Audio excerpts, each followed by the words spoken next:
الحمد لله نحمده ونستعينه ونستغفره ونؤمن به ونتوكل عليه ونعوذ بالله من شرور أنفسنا ومن سيئات أعمالنا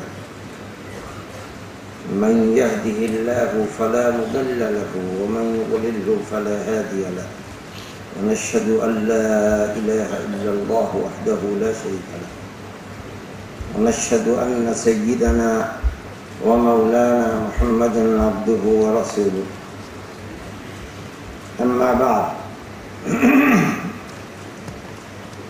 جمعیت علماء صوبہ راجستھان کی طرف سے بلائے گئے جنگ آزادی کے سلسلے میں اس اجلاس کے مدعو خصوصی بزرگ لیڈر پرسرام مدیرنا صاحب، محترم اور دیگر معززین شہر اور لیڈر حضرات،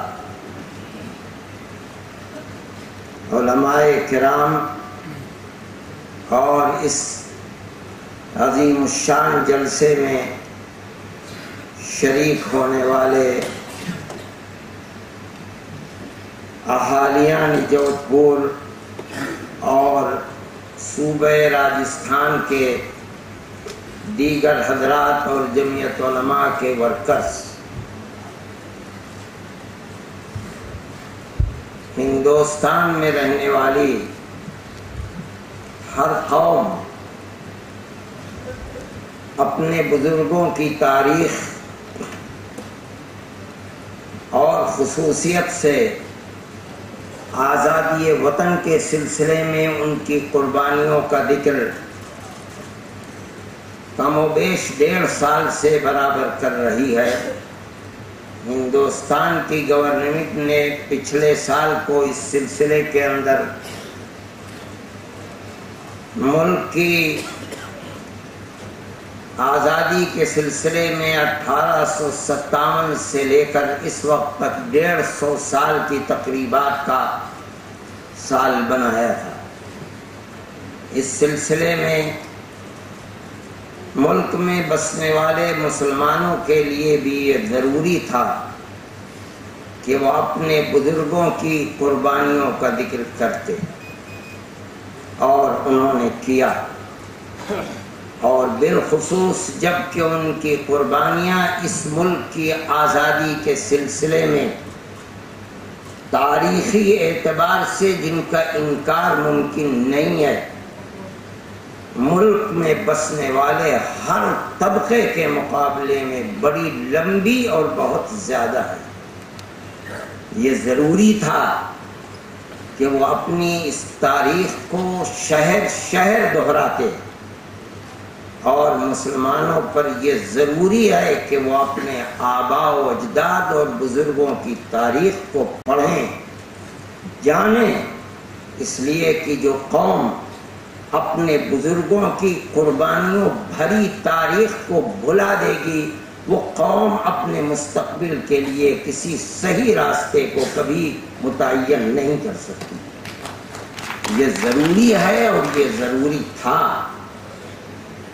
ملک کی آزادی کی تاریخ بڑی لمبی تاریخ ہے، لیکن میرے بھائی اس تاریخ کو اگر سمیٹا جا سکتا ہے تو سن 1799 میں جب سلطان ٹیپو شہید کو سرنگا پٹنم کے اندر شہید کیا گیا، اور اس وقت ان کی لاش کے اوپر ایسٹ انڈیا کمپنی کے فوجی افسر نے کھڑے ہو کر یہ دعویٰ کیا تھا کہ آج ہندوستان ہمارا ہے۔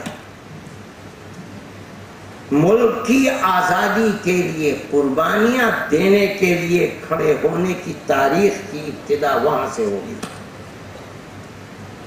اس کے 3 سال کے بعد چھوٹی چھوٹی ریاستیں اور نوابین کو زیر اثر کرنے کے بعد 1803 میں دلی کے اندر ایسٹ انڈیا کمپنی نے یہ اعلان کیا کہ ملک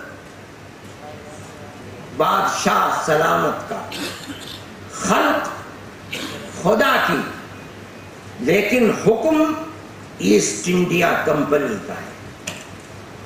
یہ اعلان جس دن ہوا 1803 میں، اس وقت جب ہندوستان میں کسی کو شعور نہیں تھا، حضرت شاہ ولی اللہ صاحب محدث دہلوی کے بڑے صاحبزادے حضرت شاہ عبدالعزیز صاحب محدث دہلوی، جو اپنے زمانے کے سب سے بڑے عالم دین تھے اس وقت، انہوں نے یہ اعلان کیا تھا، یہ سب سے پہلا اعلان ہے کہ آج ہمارا ملک غلام ہو گیا اور اس غلام ملک کو آزاد کرانے کے لیے ہر مسلمان کے اوپر جہاد فرض ہے۔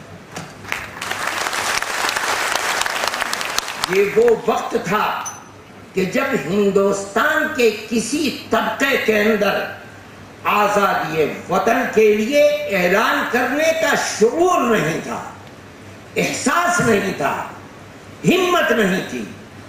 اگر کچھ لوگ لڑ رہے تھے تو وہ والیان حکومت تھے، اپنی حکومت کو بچانے کے لیے لڑ رہے تھے۔ یہ وہ لوگ تھے جو بوریا نشین تھے، جن کے پاس حکومت کے اقتدار کی کوئی چیز نہیں تھی، جس کی حفاظت کے لیے یہ ملک کی آزادی کا اعلان کرتے۔ یہ تو مدرسوں کے اندر رہنے والے، مسجدوں میں نماز پڑھانے والے بوریا نشین لوگ تھے۔ انہوں نے سب سے پہلے آزادی وطن کے لیے جہاد کا اعلان کیا اور انہیں اس کی قربانی دینی پڑی۔ تاریخ بتاتی ہے کہ حضرت شاہ عبدالعزیز صاحب رحمت اللہ علیہ کے مدرسے کو اس کا نام و نشان باقی نہیں رکھا گیا، ان کو زہر دے دیا گیا، ان کی جائیداد کو قرق کر دیا گیا، ان کو دلی سے جلا وطن کیا گیا، اس اندھا ہو گیا۔ اس شخص نے ہر چیز کو قربان کیا اور ہر مصیبت کو برداشت کیا، لیکن اس کے پیر کے اندر جنبش نہیں آئی۔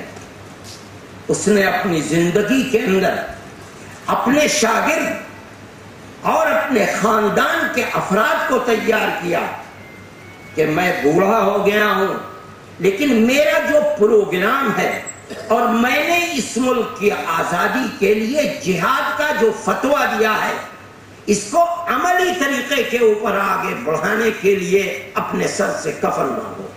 ان کے شاگرد حضرت سید احمد شہید رائے بریلی، دوسرے ان کے خاندانی فرد شاہ اسماعیل شہید دہلوی رحمت اللہ علیہ، یہ دونوں حضرت شاہ عبدالعزیز صاحب محدث دہلوی کے پروگرام کو بڑھانے کے لیے آگے بڑھے۔ سن 1824 میں شاہ عبدالعزیز صاحب محدث دہلوی کا انتقال ہو گیا۔ ان کے ان دو شاگردوں نے اس پروگرام کو آگے بڑھایا۔ حضرت شاہ سید احمد شہید رحمت اللہ علیہ نے اس زمانے کے جو والیان حکومت تھے ان کو خطوط لکھے۔ وہ خطوط آج بھی چھپے ہوئے موجود ہیں مکاتیب سید احمد شہید۔ ہندو راؤ دلی کے اندر بہت بڑے دولت مند اور یوں سمجھیے کہ ایک چھوٹے نواب، آج بھی باڑا ہندو راؤ کے نام سے مشہور ہے محلہ، ان سے خط و کتابت ہوئی اور یہ کہا، انہوں نے لکھا کہ اصل میں آزادی وطن کے لیے جہاد کرنا ان لوگوں کا کام ہے جن کے ہاتھ میں اقتدار ہے، حکومتیں ہیں، نواب ہیں۔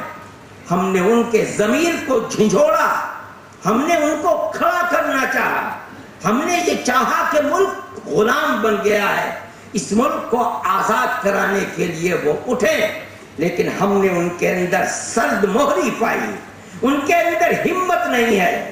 ہماری دعوت پر اور ہماری للکار پر جب وہ نہیں اٹھے تو پھر ہم بوریا نشینوں نے اپنے سر سے کفن باندھا اور اپنے ملک کی آزادی کے لیے آگے بڑھ رہے ہیں۔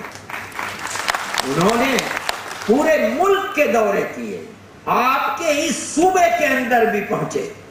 جب انہوں نے سفر کیا اور اس ملک کی آزادی کے لیے انہوں نے جس میدان کا انتخاب کیا وہ ہندوستان کا شمالی حصہ تھا، پشاور سرحد کا علاقہ۔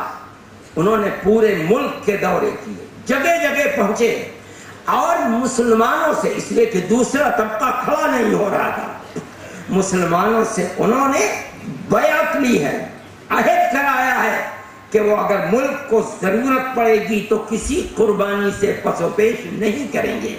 میرے بھائی، مسلمان نے اپنی تاریخ کو خود بھلا دیا۔ صحیح ہے، اس ملک میں آزادی وطن کے بعد فرقہ پرستی کی ہوائیں چلیں اور اس فرقہ پرستی نے اس ملک کو، میں کہتا ہوں کہ جہنم بنانے کے اندر کوئی کسر نہیں چھوڑی۔ لیکن حقیقت یہ ہے کہ ملک کے اندر جو تاریخ ہے مسلمانوں کی، اس تاریخ کو بھلا دینا یہ ایک المیہ ہے اور ایک حادثہ ہے، ورنہ اس تاریخ کو زندہ رکھنا چاہیے تھا۔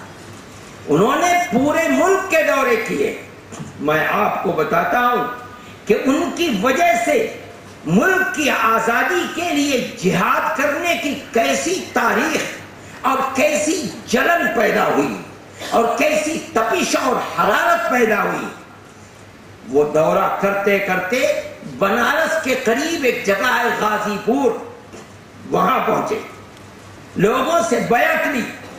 وہاں ایک سرمایہ دار تھے جن کا نام تھا فرزند علی خان، انہوں نے جہاد پر بیعت کی اور حضرت شاہ سید احمد شہید رحمت اللہ علیہ کو اس زمانے میں جب ایک بکری 8 آنے اور 10 آنے کی بھرا کرتی تھی، انہوں نے اس زمانے میں شاہ صاحب کو آزادی وطن کے لیے 1 لاکھ چاندی کا روپیہ دیا تھا چندے کے اندر۔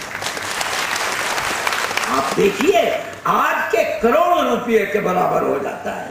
اور یہی نہیں، اس شخص کے دل کے اندر کیسی آگ تھی، انہوں نے اپنے ایک جوان لڑکے کو مولانا کے سپرد کیا اور یہ کہا کہ میرے دل میں یہ تمنا ہے کہ جس طرح حضرت ابراہیم نے اپنے بیٹے اسماعیل کی گردن پر چھری پھیری تھی، اسی طرح آزادی وطن کے جہاد میں میرے اس جوان بچے کے اوپر چھری چلے اور یہ قربان ہو جائے۔ میں کہتا ہوں کہ مسلمان اپنی تاریخ کو بھلا بیٹھا، دوسروں کا کیا شکوہ کیا جائے، مسلمان نے خود اپنی تاریخ کو بھلا دیا۔ شاہ صاحب جب چلے ہیں شمالی ریاست کے لیے تو یہاں الور کے جو نواب تھے ان کے پاس شاہ صاحب مہمان بنے ہیں، 1 ہفتہ ٹھہرے ہیں۔ انہوں نے اور ان کی رانی نے شاہ صاحب کی پذیرائی کی، شاہ صاحب کے ساتھیوں کی مہمان نوازی کی، جو پورا قافلہ تھا، شاہ صاحب کو ہتھیار دیے، شاہ صاحب کو دولت دی، چندہ دیا اور شاہ صاحب کو روانہ کیا۔ یہ آپ کے بزرگوں کی تاریخ ہے۔ شاہ صاحب وہاں پہنچے اور مکمل 3 سال انہوں نے جہاد کیا اور اس جہاد کے نتیجے میں سن 1831 کے اندر شاہ سید اسماعیل شہید، شاہ سید احمد شہید رحمت اللہ علیہما اپنے ہزاروں ساتھیوں کے ساتھ قربان ہو گئے، ملک کی آزادی کی بھیٹ چڑھ گئے۔ آج دنیا یہ سمجھتی ہے کہ آزادی وطن کا جہاد 1857 ہے پہلا، یہ بات نہیں ہے۔ اس سے پہلے جہاد 1831 کے اندر علماء قربانی دے چکے ہیں، تاریخیں موجود ہیں۔ سیرت سید احمد شہید کو دیکھیے، مولانا علی میاں کی لکھی ہوئی تاریخ کو دیکھیے، غلام رسول مہر کی تاریخ کو دیکھیے، پڑھیے، وقائع سید احمد شہید کو دیکھیے، آپ کے سامنے یہ تاریخ آئے گی۔ پھر یہی نہیں، شہید ہو گئے لیکن ان کے ساتھ ایک جماعت تھی علماء صادق پور کی، صادق پور یہ اس زمانے میں محلہ تھا پٹنہ جو دارالسلطنت ہے، بہار کا مشہور شہر ہے، اس کے برابر تھا۔ آج تو صادق پور محلہ ہے۔ یہاں کے علماء کی بہت بڑی جماعت سن 1831 کے جہاد میں ان دونوں حضرات کے ساتھ رہی۔ صحیح ہے، یہ بھیٹ چڑھ گئے آزادی وطن کی، قربانی دے دی۔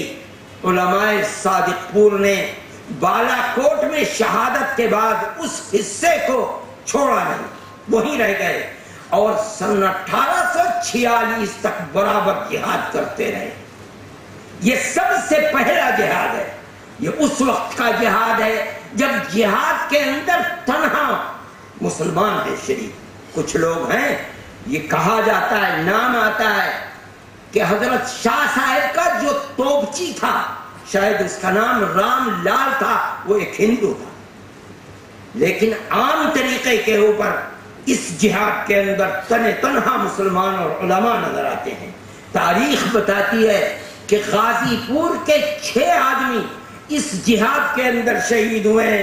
ان میں فرزند علی خان کا وہ بیٹا بھی تھا جس کو سید احمد شہید کو اس جذبے کے ساتھ دیا گیا تھا جس کا میں نے ذکر کیا۔ صحیح ہے، اس جہاد کے اندر شکست ہو گئی، لیکن علماء وہاں سے منتشر ہوئے، ہمت نہیں ہاری، دوسرے جہاد کی تیاری شروع کر دی۔ یہاں تک کہ سن 1857 کے جہاد کے اندر 1831 کے ٹھیک 26 سال کے بعد دلی، مراد آباد، سنبل، میرٹھ، سہارنپور، مظفر نگر اور پنجاب کے کچھ علاقے ایسا معلوم ہوتا تھا کہ اس 1857 کے جہاد کے لیے ہندو مسلمان سب کے لیے یہ زمین ایسی لگتی تھی جیسے آگ جل رہی ہے۔ اب اس جہاد کے اندر تنہا مسلمان نہیں، شعور پیدا کیا گیا، احساس پیدا کیا کہ ہم اگر تنہا لڑیں گے، ملک میں قربانی دیں گے، آزادی نہیں ہوگی، ضروری ہے کہ ملک کا ہر طبقہ جہاد کے لیے کھڑا ہو۔ چنانچہ اس کے اندر ہندوؤں، مسلمانوں، سکھ اور دوسرے تمام طبقوں نے شریک ہو کر جہاد کیا ہے۔ میرے بھائی، اس جہاد کے اندر آپ دیکھیں کہ قربانی کس طرح دی ہے۔ مراد آباد ایک شہر ہے، آپ نے نام سنا ہوگا، جو لوگ گئے ہوں گے انہوں نے سنا ہوگا کہ وہاں کا ایک محلہ ہے گل شہید، آج بھی اس کا نام گل شہید ہے۔ فارسی میں گل مٹی کو کہتے ہیں، شہیدوں کی مٹی۔ یہاں کے جو نواب تھے ان کا نام تھا نواب مجو خان، آج بھی ان کے محلات موجود ہیں۔ یہ سن 1857 کے جہاد میں علماء کے ساتھ تھے، لیکن میں کہتا ہوں لوگ جہاد بھی کر رہے تھے اور وہ لوگ بھی تھے جو انگریز کے پٹھو بنے ہوئے تھے۔ نواب رامپور نے کو انگریز نے استعمال کیا اور ان کی مدد سے نواب مجو خان کو گرفتار کر لیا گیا۔ یہ بدقسمتی ہے۔ گل شہید کے اندر جو ان کی فوج تھی اور جو مجاہدین تھے ان کو پکڑ کر ذبح کیا گیا۔ ہزاروں کی تعداد کے اندر مسلمان شہید، وہ بہت بڑا قبرستان ہے گل شہید کے اندر، آج بھی وہ قبرستان موجود ہے۔ یہ کہا جاتا ہے کہ اتنے مسلمانوں کو شہید کیا گیا کہ یہاں کی مٹی ان کے خون سے سرخ ہو گئی تھی، اس کا نام ہی گل شہید، شہیدوں کی مٹی رکھ دیا گیا۔ نواب مجو خان کو زندہ کے جسم کو گھوڑے کے پیروں سے باندھ کر کے رسی میں، اور انگریز فوج کا افسر گھوڑے کے اوپر بیٹھ کر اس نے دوڑایا اور زندہ نواب مجو خان کے جسم کے ٹکڑے کر دیے گئے۔ یہ مسلمان کی قربانی ہے۔ میرٹھ کے اندر تاریخ جو بتاتی ہے کہ 151 لوگوں کو پھانسی ہوئی ہے، اس میں اکثریت علماء اور مسلمانوں کی ہے۔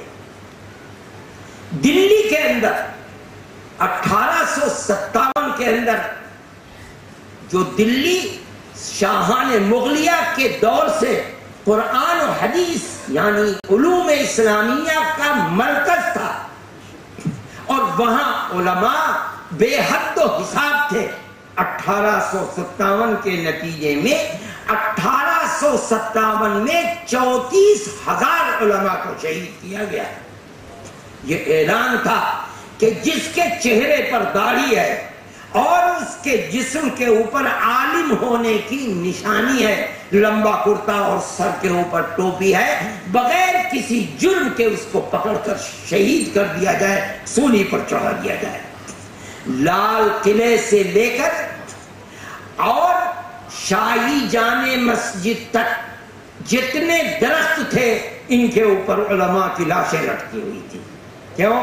اس لیے کہ پہلا جہاد انہوں نے کیا تھا، دوسرے جہاد کے اندر شریک تھا دوسرا طبقہ، لیکن بنیاد انگریز کی نظر میں یہی تھا، اور یہ سمجھا جاتا تھا کہ جب تک علماء اسلام زندہ ہیں ہمارے پیر اس ملک کے اندر جم نہیں سکتے، ان کو شہید کر دیا۔ میرے بھائی یہ تاریخ ہے۔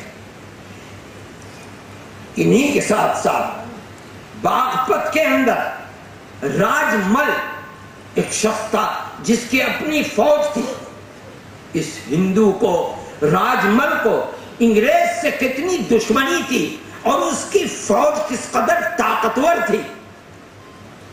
انگریز یہ لکھتا ہے کہ اگر راج مل کی فوج دلی کے اندر گھس جاتی تو ہمارے پیر دلی کے اندر جم نہیں سکتے تھے، لیکن اس کو شہید کر دیا گیا۔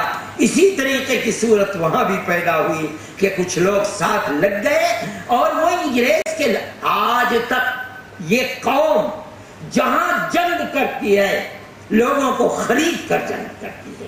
اگر اس نے عراق کے اندر جنگ کی تو خرید کر جنگ کی، افغانستان میں جنگ کی خرید کر جنگ کی، ہندوستان کے اندر جنگ لڑی اس قوم نے، سفید چمڑی والوں نے خریدا اور خریدنے کے بعد جنگ کی۔ ہمارے اکابر تو اس سلسلے میں بڑے حساس تھے، یہ آپس میں لڑا کر انہوں نے جنگ کی ہے۔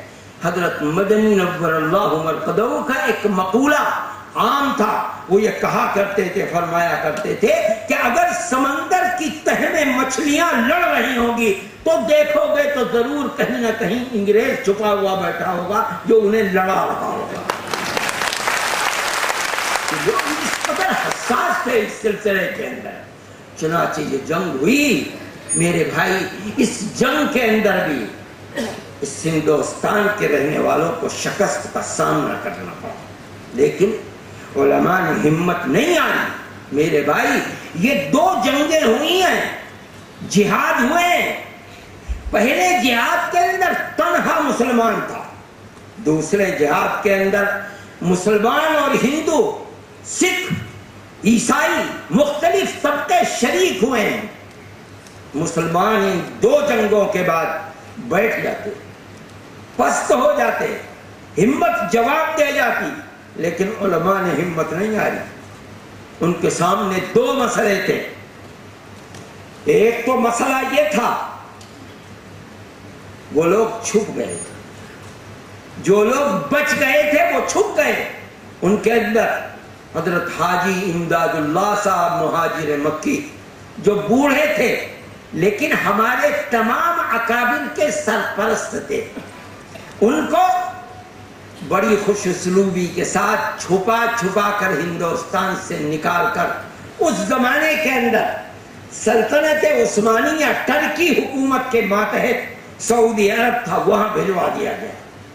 جو ان کے شاگرد تھے وہ چھپ گئے، اس لیے نہیں کہ انہیں اپنی جان عزیز تھی، بلکہ اس لیے چھپے تاکہ تیسرے جہاد کی تیاری کی جا سکے۔ جب وہ باہر نکلے اور عام معافی کا اعلان ہوا تو اب ان کے سامنے دو چیزیں سامنے آئی کہ تیسرے جہاد کی تیاری کیسے کی جائے، اس لیے کہ دو جہادوں کے اندر لاکھوں مسلمان شہید ہو چکا۔